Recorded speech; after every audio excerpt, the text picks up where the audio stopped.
Have you ever built something so carefully, piece by piece, that it became more than just a place, it became a reflection of your soul? My name is Evelyn Harrington, and this is the story of how I carved an empire, from nothing but determination and late nights no one else saw. People know Harrington Manor as a luxurious retreat in Savannah, filled with marble halls and jazz melodies.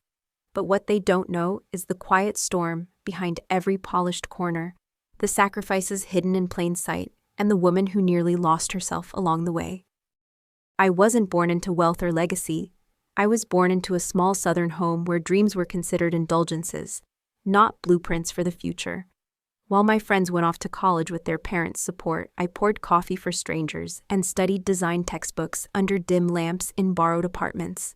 To the world, I was invisible, just another face working 2 shifts to pay rent. But inside me there was a stubborn fire, one that whispered, "You are meant for more." That whisper grew into the foundation of everything that followed. Harrington Manor didn't rise from investors' checks or family fortune. It rose from sleepless nights, calloused hands, and a relentless refusal to quit when failure knocked.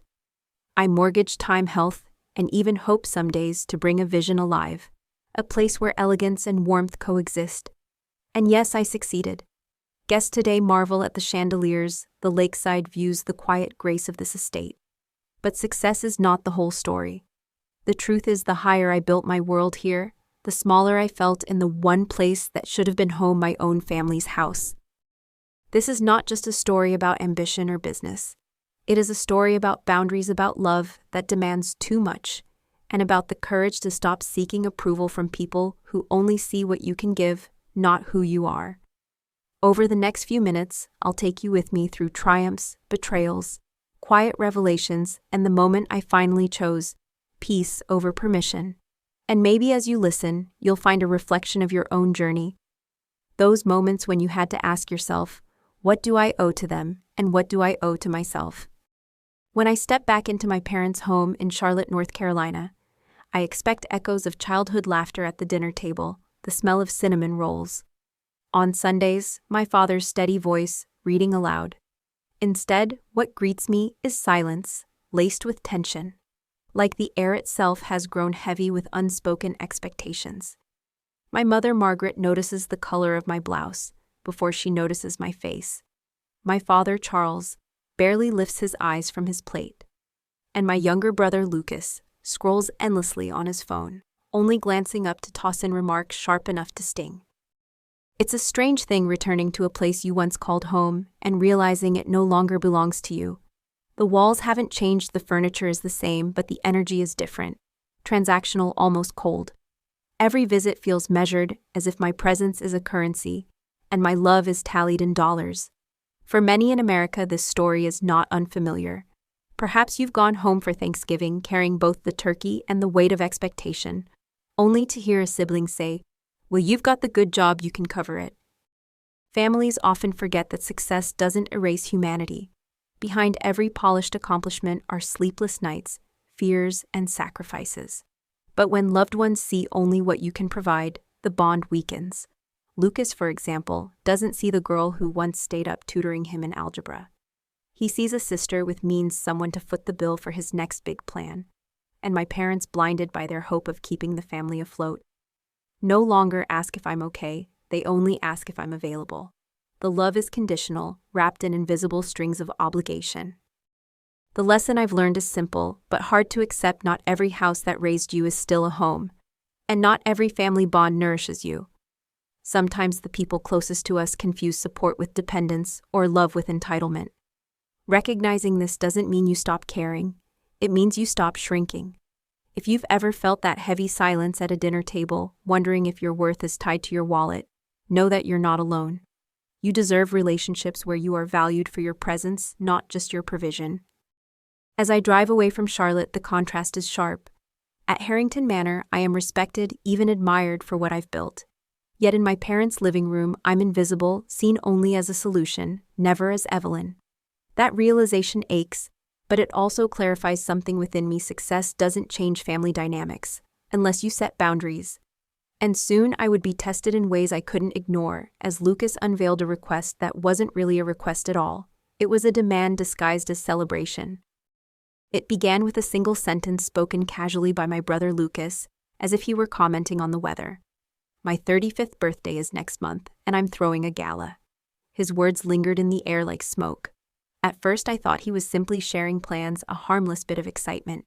But then came the details, a guest list of 200, a venue, dripping with velvet curtains, a string quartet from Atlanta, champagne, imported from France.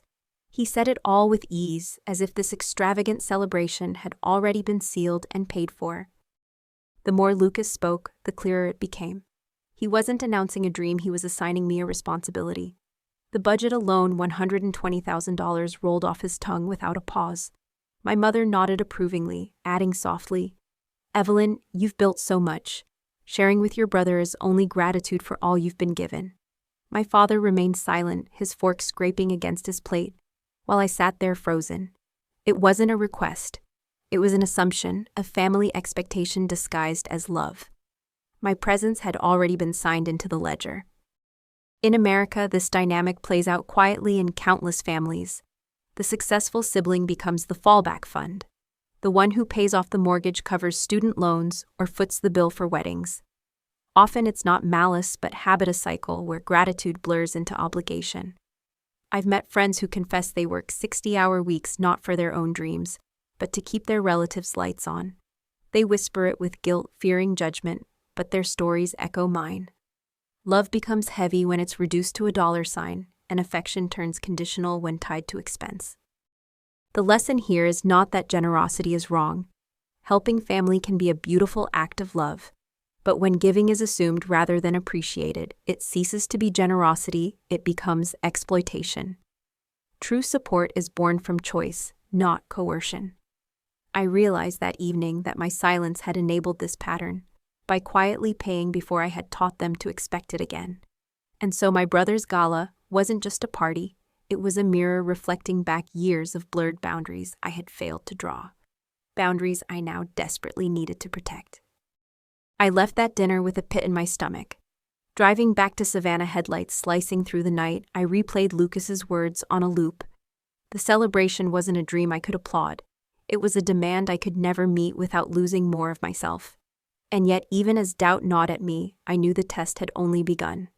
Because soon his request would move beyond words at a table and into the very public world of social media, where humiliation would be the currency and my name the collateral. It happened on a Tuesday morning, just as I was reviewing guest reports at Harrington Manor. My operations director walked in, her face pale, phone in hand. "You need to see this," she whispered. On the screen was Lucas's TikTok, filmed right outside my quiet cottage in Savannah. The caption read, "Resort Queen, lives like a recluse." He laughed as he panned across the ivy-clad walls and creaky porch, turning my sanctuary into a punchline. My heart sank. The place where I rested, where I healed, had been reduced to a stage for his mockery. The video spread quickly, gaining thousands of views and comments within hours. Strangers chimed in, writing things like, "She's rich but lives like that," or "Guess money doesn't buy taste." It stung not just because of the ridicule, but because it came from family. In today's digital world, privacy is fragile, and once shattered, it rarely mends. Americans know this all too well. Stories of siblings feuding, online parents sharing children's personal struggles for sympathy clicks, or entire families turned into viral entertainment. Social media doesn't soften wounds. It magnifies them under the harsh light of public judgment. As I read those comments, something shifted. It wasn't simply embarrassment, it was betrayal. My home was never meant to impress anyone. It was my retreat, my space to breathe after long days of carrying responsibilities no one else saw. To have it ridiculed felt like being stripped bare, exposed without consent. Many people face similar humiliation, a spouse sharing private arguments online, a friend mocking them in group chats, or a colleague posting photos without permission. The pain is universal because it robs us of dignity, the one thing that should never be negotiable. The lesson I drew from this moment is clear: respect begins with boundaries, and boundaries include privacy. When someone crosses that line, whether through a thoughtless post or a deliberate act, they reveal more about their disregard than about you. If your worth is mocked publicly, remember this. The ridicule says little about your value and everything about their lack of respect. Protecting your space, both physical and emotional, isn't selfish, it's survival. My mistake was assuming family would protect what I considered sacred. Lucas taught me otherwise. That painful lesson still lingers, but it also sharpened my resolve. As the video continued to circulate, I realized this wasn't the end. If Lucas could so easily turn my home into a spectacle, what would stop him from doing the same with my work, my livelihood, my estate? I sensed the storm was only beginning to gather, and the next blow would not be about words or images. It would be written on paper sealed with signatures, and designed to bind me legally to obligations I never agreed to. The digital humiliation had hurt, but what came next threatened to entangle me far more deeply. A week after the video storm, my mother arrived at Harrington Manor unannounced. She sat in the lobby clutching a beige purse, her smile carefully rehearsed. "We need to talk," she said softly, handing me a leather folder. Inside was a contract, pages of detailed expenses for Lucas's gala. Crystal centerpieces, celebrity DJ, imported champagne. But what chilled me most wasn't the extravagance. It was the fine print. If Lucas defaulted, I, Evelyn Harrington, would be legally responsible for every cost, every penalty, every fee. My signature wasn't on the paper yet, my name was already there. I stared at those pages, my pulse quickening. "I never signed this," I said firmly. My mother's voice softened, almost pleading. "You're the only one who can afford it.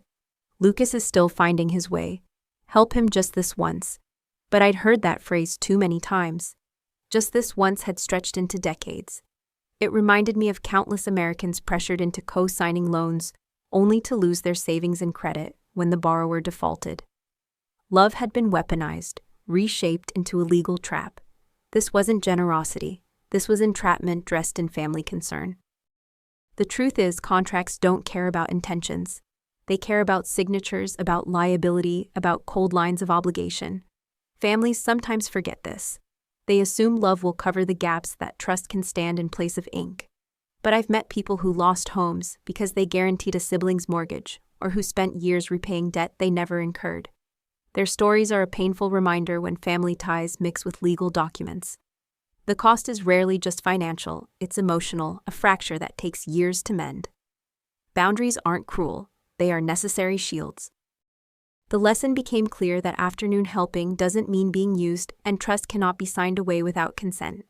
Saying no to a contract like that isn't selfish, it's protecting your future, your dignity, and even your peace of mind. For anyone listening, I want you to know this: you have the right to pause, to read every line, and to refuse, even if it breaks someone else's expectations. Love does not require you to mortgage your security. That day, I slid the folder back across the table, steady and unapologetic. It was the first time I truly refused. But my refusal didn't end the matter, it only ignited a deeper conflict. My mother's eyes hardened as she stood whispering, "You've changed, Evelyn. You're colder now." She left with the contract still inside her purse, but I knew it would not be the last attempt. If Lucas could not bind me with words, and my mother could not bind me with guilt, then they would try again another way. And soon enough they did, by stepping directly into my world. My business, my sanctuary, determined to claim what was never theirs. It was a bright Saturday morning when the storm finally reached my doorstep. Harrington Manor's grand lobby shimmered with fresh flowers and polished marble, prepared for a corporate retreat later that day. But instead of executives arriving, it was Lucas striding in as if he owned the place. Behind him trailed his fiancée, her parents, and an entourage of assistants. Cameras rolled, voices echoed. He gestured broadly, declaring, "This will be perfect for the gala. We'll move these tables, add white orchids, maybe even drape the staircase." My staff froze, glancing toward me with silent alarm. I watched from the balcony above, heart pounding yet steady. For too long I had swallowed words, allowed assumptions to grow roots. But this was different. This was my sanctuary, my work, my name on every stone and chandelier. Lucas wasn't just intruding, he was rewriting reality, presenting himself as the master of something he had no hand in building. This scene is familiar to many: a sibling claiming credit for your effort, a colleague stealing your idea in front of the boss, someone smaller trying to appear taller by standing on your shoulders. Enough was enough. I descended the staircase slowly, each step echoing against the marble, drawing every eye in the room. When I reached the bottom, I smiled politely at Lucas's fiance's parents and introduced myself. Welcome to Harrington Manor. I am Evelyn Harrington, founder and owner. Silence followed, heavy and sharp. Lucas stammered, insisting he was helping with big events. But the truth unraveled in front of them all. His fiance's mother raised an eyebrow. Her father stepped back, and even Lucas's smile faltered. Pretending had carried him this far. But in the presence of truth, it collapsed. The lesson here is, timeless silence protects no one. When you allow others to misrepresent you, they will. When you don't set boundaries, someone else will redraw them for you. Many people struggle with this in daily life, whether it's letting a friend borrow money repeatedly or a coworker overshadow them in meetings. We hope patience will correct things, but often clarity is the only cure. By standing tall that day, I wasn't humiliating my brother. I was reclaiming my own voice. Respect doesn't arrive through waiting. It arrives the moment you demand it. After the guests were guided to the garden by my staff, Lucas pulled me aside, his face flushed with anger. "What are you doing?" he hissed. My answer was calm but firm. "I don't need to help tear you down, Lucas. You're doing that yourself." His silence was louder than any shout. That afternoon, for the first time, I felt a strange kind of peace. The battle wasn't over, but the balance had shifted. And as I returned to my office, I knew the next challenge wouldn't come from showmanship in my lobby. It would come in the quiet aftermath, when family chose guilt over gratitude. As I sit on the balcony of Harrington Manor, the evening sun paints the lake in gold, and a soft jazz record hums in the background. For the first time in years, the silence feels gentle, not heavy. My journey has been long, from a servant of expectations to a woman who reclaims her name. I think back to the humiliation of being mocked online, the sting of contracts that sought to bind me, the tension of showdowns in my own home. Each chapter hurt, but each one also carved away the illusions that once kept me small. Looking back, the pattern is clear. Families often confuse love with obligation, generosity with debt, and silence with consent. I learned that returning to a house that no longer feels like home doesn't mean betraying your roots, it means honoring your growth. I learned that ridicule, even from those closest to you, cannot diminish your worth. And I learned that saying no, though difficult, is sometimes the only way to say yes to yourself. These lessons are not just mine. They belong to anyone who has ever felt unseen in the places they should have been cherished. The heart of this story is not bitterness, it is freedom. True freedom comes when you stop waiting for validation from those unwilling to give it. It comes when you build your own haven, whether that's a business, a family of choice, or simply a life that reflects your values. Too many of us keep knocking on closed doors, believing love must come from one place alone. But family isn't where you're silenced. It's where you're free to stand tall. If that place doesn't exist, you have every right to build it yourself. I want you to think about your own journey. Have you ever been reduced to what you can provide instead of who you are? Have you ever given so much that you forgot where your boundaries were? If so, let my story be a reminder. You are more than the roles others assign you. You are worthy of love that doesn't measure you by your wallet, your title, or your usefulness. The moment you stop shrinking yourself for approval is the moment you step into the fullness of who you're meant to be. If this story touched something inside you, I invite you to share your own experience in the comments. Let this space be a community where no one feels invisible. And if you believe more people need to hear stories of resilience, family, and self-worth, please like this video, subscribe for more heartfelt journeys, and share it with someone who needs encouragement. Your voice matters here. Together we can create not just content, but connection. Thank you for walking this path with me. And remember, your freedom begins the moment you stop asking permission to be yourself.